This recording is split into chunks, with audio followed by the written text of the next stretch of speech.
We got a lot of amazing news to talk about today between Granblue info and some Final Fantasy VII stuff relating to a stream later tonight, which we will be covering as well. So make sure you guys subscribe and hit that notification bell to help raise that 38% even higher so you don't miss out on any of those updates.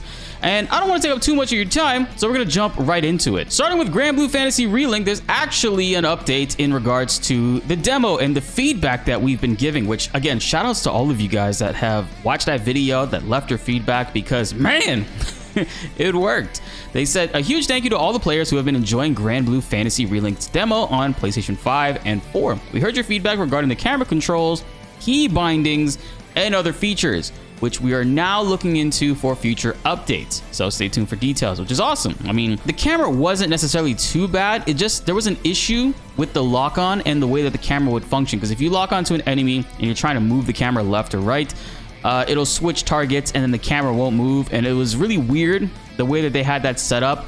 Instead, I feel like they should do like a tab targeting system, make it at least function with the D-pad, even though D-pad is items, you have to hold to use the items instead. Maybe tap could like switch the targets. And then not only that, the camera itself did have a little bit of latency in between the responsiveness, so I'm glad that they're looking into that and other features as well. So there'll be more updates on that. And on top of that, they actually announced to us that they achieved 600,000 downloads on the demo between PlayStation 4 and PlayStation 5. That's pretty good. PC, unfortunately, did not get a demo. The demos were only on PlayStation. So in addition to them working on those updates, they had a pretty solid showing with the demo, and it was pretty amazing. I mean, the demo itself, guys, they had 11 playable characters. All of these characters were pretty fire, except for I couldn't really get the hang of Gandagoza, the big dude that basically is a monk. If you guys loved him, please let me know in the comments below how you enjoyed it. I mainly focus on Narmaya, Yodara, Charlotta, and Rackham. Yodara right now, early on, I think is going to be a very strong character, like tier-wise, because he's so useful. His combos really are easy to pull off. There's a huge window in case you miss a gap. You can always get that combo finisher off. There's so many routes you can take to get to the end result, which is to get a triple shroud stack on him. And when he gets 3 of those stacks, he can use his mirror image move, which will actually buff the entire team if he has 3 stacks on himself, and prevent the team from taking damage, from taking hits really, for the next 3 to 4 hits or 45 seconds, whichever one comes first, because you could actually dodge those attacks and let the buff stack on for a long time, which is pretty cool. It's gonna get crazy, especially when we introduce more cooldown reduction into the game. I wonder how they're gonna balance that, because that move is pretty wild and carries a lot of runs against the golem in the demo, which the demo got a lot of hours by me. I want to know how many hours did you guys put into the demo, by the way? It was pretty fun. But I can see endgame stuff getting really easy and cheesy with Yodara. I don't want them to nerf him, but I could totally see it. Oh, and I forgot Zeta. How did I forget to mention Zeta? She's so good. Honestly, one of the most fun characters, and I think her kit is really solid and has a great DPS like showing consistently too, especially if you're linking her dive kick loops in the air and then pulling off her combo finisher with that. They reiterate too that quests can be taken with a party of 4, and they arrive in various types like boss battles, time attack, and survival, and there are over 100 available, with some intended as post-game content. And they've already given us updates as a roadmap for new characters coming, the Lucilius boss fight as well. There's going to be a lot of endgame stuff that they're going to be implementing, and another update for May, which they haven't announced yet, but I'm sure that we'll get more information on that as the time comes around. But overall, the demo was great. I had a good time with it. I love the co-op aspect of it. Like, it's so good. It's everything that what Final Fantasy VII Rebirth gave me, but also what I also wanted, which, you know, in a co-op setting, which I thought was a really unique way for them to take it. And to me, it played a lot of fun. I mean, I put so much hours into the demo with my friends, and I'm sure you guys did as well. Now, they also dropped some updates for early access. If you pre-ordered the game on PlayStation, you get early access. Unfortunately, you don't get early access on Steam. My heart goes out to you guys. I'm going to be getting it on both platforms, of course, and making content on both, but that's really unfortunate that Steam does not get a demo and does not get early access. Real big rip. There's actually been an update and a change to the early access date, though. Sadly enough, they said that would be the case, of course, initially. But if you guys recall, if scrolling down here, some people actually posted it. Early access would begin at 7 a.m. January 28th Pacific time. So that would have been 10 a.m.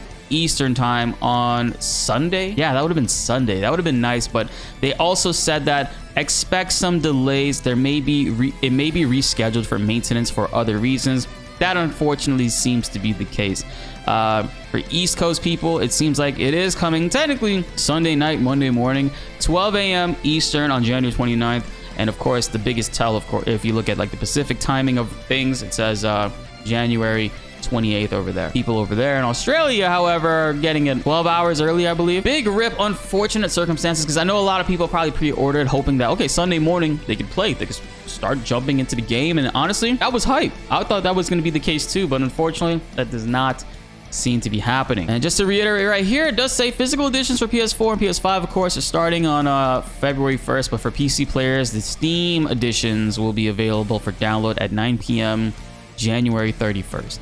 So yeah, Steam users, PC users have to wait a little bit. Real unfortunate on the early access front. The delay's a bummer, but ultimately they're making these choices to make sure the game is in the best possible state at launch for us to enjoy and not have a horrible time with, right? Now, what character are you guys aiming to play as first? I'm gonna have to go with Narmaya. Yodara is gonna be my second. Zeta is gonna be the third. I would love to know what you guys think, because there's a lot of other characters outside of the 11 in the demo, which, by the way, 11 characters in a demo, that's an amazing thing that they did for us, by the way. So much replayability in that demo. It blew my mind. Still can't stop talking about it. But Granblue seems to be having a good time ahead for us, guys. Now, in regards to Final Fantasy VII Rebirth, this is actually pretty exciting. So there's actually a Taipei game show tonight, and they're doing a live broadcast where Bandai Namco actually is sharing a booth, because Bandai actually does the promos, production, and all that stuff for Square Enix, which is really cool. But Final Fantasy VII Rebirth will be hosting an event there, and the time of when this event actually starts is kind of confusing, I'm not gonna lie. Now, remember, it's Taipei, so that's Taiwan. We have to do a little bit of conversion here and there. It is Friday night, our time, when it will be airing, but it will be Saturday over there. And Twitter does say 1400 hours, which if we convert 1400 to EST, it comes out to 1 a.m. Saturday Eastern time, so that's 1 a.m. tonight, early morning. However, what gets a little bit confusing, if you go to the actual official feed, which is, this is the Bandai Namco official feed right here, it says Final Fantasy VII Rebirth special stage will be 1300. So maybe it's like a daylight savings time thing, where instead it's actually going to be 12 a.m. Eastern time. If you know, please let me know in the comments. I will be live regardless around like 8 p.m. Eastern time, and we'll have the stream open in the background, just so if we hear things go live, we can jump to it real quick. But yeah, that seems to be the situation right there when it comes to that. And if you scroll down here, they actually have like the scheduling right here. It does say 1300. Between that, you go down to this January 27th block. Final Fantasy VII Rebirth has about an hour showcase with the co-director and the combat director. So, and it looks to be aiming to be about 50 minutes long. Let's say an hour. And it's going to be having Motomo Toriyama, the co-director, and Hiroki Endo, which, if my brain is churning right now, I don't recall there ever being a live showcase with the battle director, which, dude, if we're going to see some like new combat stuff, that's going to blow my mind. Big brain theory. I don't think this is going to be the case, but we all know, and I mean, it's been trending all day. Tifa is a character that people really, really want to see make it into Tekken, right? And a lot of people feel that way as well. Playing Tekken 8 for the past couple hours, so fun. Once again, asking for Tifa to be in this game. She's literally the perfect collab character from Maku. Interestingly enough, I mean, I put this together. I think it's way too early for them to announce guest characters for Tekken. The game literally just released yesterday, and Rebirth is coming out in about a month, in like 4 days.